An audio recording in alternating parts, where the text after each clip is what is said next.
विषय है मुकदमा हवा पानी का। आपके सामने मुकदमा पेश किया जा रहा है। महाराज का दरबार। महाराज सिंहासन पर बैठे हैं। एक तरफ मंत्री व दरबारीगण बैठे हैं, सामने अन्य लोग बैठे हैं। महाराज ने कहा, मंत्री जी, शिकायत करने वाले लोग आ गए। मंत्री ने कहा खड़े होते हुए, हाँ महाराज। महाराज ने कहा, जिनके बारे में शिकायत आई है, क्या उन लोगों को भी यहाँ बुला लिया गया है? मंत्री ने कहा, हाँ महाराज, आज सब शिकायतें हवा और पानी के बारे में हैं। वे पास के कमरे में बैठे हैं। महाराज ने कहा, ठीक है, मुकदमे की कार्रवाई शुरू करें। पहले पानी को बुलाया जाए। मंत्री इशारा करते हैं। भीगे कपड़े पहने एक लड़का हाजिर होता है। उसके कपड़े के भीतर छिपे टेप रिकॉर्डर से पानी के बहने की कलकल ध्वनि सुनाई देती है। पानी ने कहा, महाराज की जय। महाराज ने कहा, पानी, तुमसे इन लोगों की शिकायत है। यदि शिकायत सच साबित हो गई तो तुम्हें दंडित किया जाएगा। पानी ने कहा, महाराज, मुझे नहीं मालूम कि ये लोग मुझसे क्यों नाराज हैं। मैं एकदम निर्मल हूँ महाराज।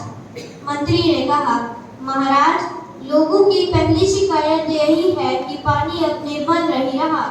नदियों और नहरों में बहते समय गंदगी और बीमारियां अपने साथ बहाकर सब जगह पहुंचा देता है। पानी ने कहा, महाराज, यह लोग पहले की तरह पानी की रखवाली नहीं करते हैं। पशुओं को जोहड़ के भीतर तैरने देते हैं। पशु अपनी गंदगी तालाब में छोड़ देते हैं। गांव की दूसरी गंदगी भी तालाब में फेंक दी जाती है। नदियों में कारखानों की गंदगी में शहर के गंदे नालों का पानी छोड़ा जाता है। महाराज, मैं अपने आप गंदा नहीं होता। महाराज ने कहा, भाइयों, आपके पास इसका क्या जवाब है? लोग आपस में फुसफुसाकर बातें करते हैं। फिर उनमें से एक बोलता है, एक, महाराज, यह तो मान लिया, पर कहीं बरसना, कहीं नहीं बरसना, यह तो इस पानी की मनमानी है। पानी ने कहा, नहीं महाराज, मुझ पानी की मर्जी कहाँ चलती है। जिधर ढलान हो, जहाँ का माहौल अनुकूल हो, वहाँ तो मुझे जाना ही पड़ता है। इन लोगों ने पहाड़ियों को काटकर वहाँ मैदान बना दिए हैं, वन नष्ट कर दिए हैं। ऐसी जगह बरसात कैसे हो सकती है? वर्षा न होने के लिए भी यही लोग जिम्मेदार हैं। दूसरा, अधिक वर्षा के लिए कौन जिम्मेदार है? पानी ने कहा, जो बादल बना है वह तो बरसेगा ही। फिर जहाँ वर्षा का पानी बहना चाहिए, जहाँ नदी बहनी चाहिए, जहाँ मेरे सुस्ताने की पुरानी जगह होगी, वहाँ तो मैं जाऊंगा ही। लोगों ने ऐसी जगहों पर घर बना लिए हैं। ऐसे घर तो डूबेंगे ही। मैं इनकी बनाई गलियों नालियों में घूमता रहूं, यह कैसे संभव है? लोग फिर आपस में बातें करते हैं। तीसरा, महाराज, हमारा गांव सदियों से ऊंची जगहों पर बसा हुआ है। हमने नीचे जगह पर कोई घर नहीं बनाया है। फिर भी इस बार हमारा गांव बाढ़ का शिकार हुआ है। चौथा, महाराज, पानी आंख मूंद कर चलता है। पानी ने कहा, नहीं महाराज, मैं देखकर चलता हूँ। कभी तो ढलान की तरफ जाता हूँ, कभी ऊंची जगह पर चढ़ने की कोशिश नहीं करता हूँ। यह लोग जानते हैं कि इनके गांव के पास एक पहाड़ है। पहले उस पर बहुत से वृक्ष होते थे।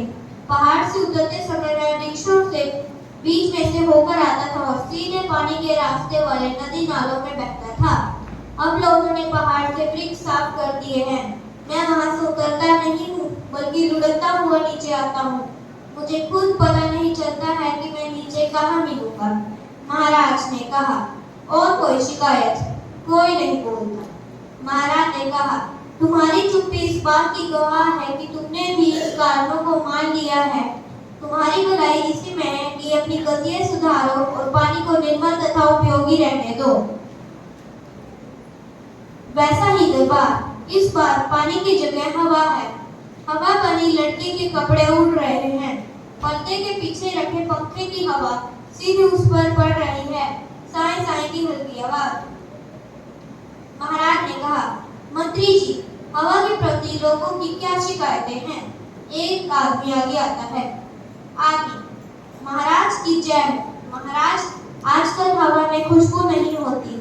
यह हर समय हमारे यहाँ बदबू फैलाती है। हवा ने कहा, महाराज, यह आरोप झूठा है। बदबू के कारण तो मेरा जीना कठिन हो गया है। अपने आप में मेरे पास न तो खुशबू है न बदबू। पहले ऐसा नहीं होता था, पर आजकल ये लोग मरे हुए पशु पक्षियों को यहाँ वहाँ डाल देते हैं। उनके कारण मैं बदबू वाली हो जाती हूँ। इनके कारखानों से निकली गंदगी और गैस मुझ में घुल जाती है और यह बदबू दूर तक फैलती रहती है। मुझे याद है कि एक बार भोपाल के कारखानों से निकली जहरीली गैस मुझ पर सवार होकर दूर दूर तक फैल गई थी और कितने ही लोग मौत के मुंह में चले गए थे। इन लोगों से कहिए कि यह जगह जगह गंदगी के ढेर न लगाएं, अपने आसपास सफाई रखें। आपने, लेकिन तुम अचानक चलकर हमारी आंखों में मिट्टी डाल देती हो, सब कुछ तबाह कर देती हो। क्या इसका हमने तुम्हें न्योता दिया था? हवा ने कहा, चलना मेरा काम है। आप कहते हो तो लो। मैंने चलना बंद कर दिया। हवा का चलना बंद हो जाता है, सभी बूटे महसूस करते हैं। मंत्री ने कहा, अरे हवा रानी, नाराज मत हो, धीरे धीरे तो चलो, सांस लेना मुश्किल हो रहा है। हवा बहने लगती है। महाराज ने कहा, हवा के बारे में और कोई शिकायत? औरत, महाराज, हम अपने घर साफ सुथरे रखते हैं, पर हवा आंधी बनकर आती है और हमारे घर रेत और कूड़े से भर देती है। हवा तो बहे, पर आंधी क्यों? हवा ने कहा, महाराज, आंधी से इनका मतलब तेज चलने से है। वैसे तो मैं हर समय बहती रहती हूँ, पर इन्हें जब गर्मी लगती है तो पंखा चलाकर मेरी गति बढ़ा देते हैं। उसी तरह जहाँ भी हवा कम होती है, मैं तेजी से वहां जाती हूँ। जब मैं तेजी से चलती हूँ तो रेत, मिट्टी, कूड़ा आदि जो भी हल्की चीजें मेरे रास्ते में होती हैं, मेरे साथ उड़ने लगती हैं। ये अपने घर और दुकान साफ करके कूड़ा घर के आसपास गली में या सड़क पर डाल देते हैं। कई बार गांव के बाहर कूड़े के ढेर लगा देते हैं। इनका फेंका हुआ कूड़ा ही वापस इनके घरों में जाता है।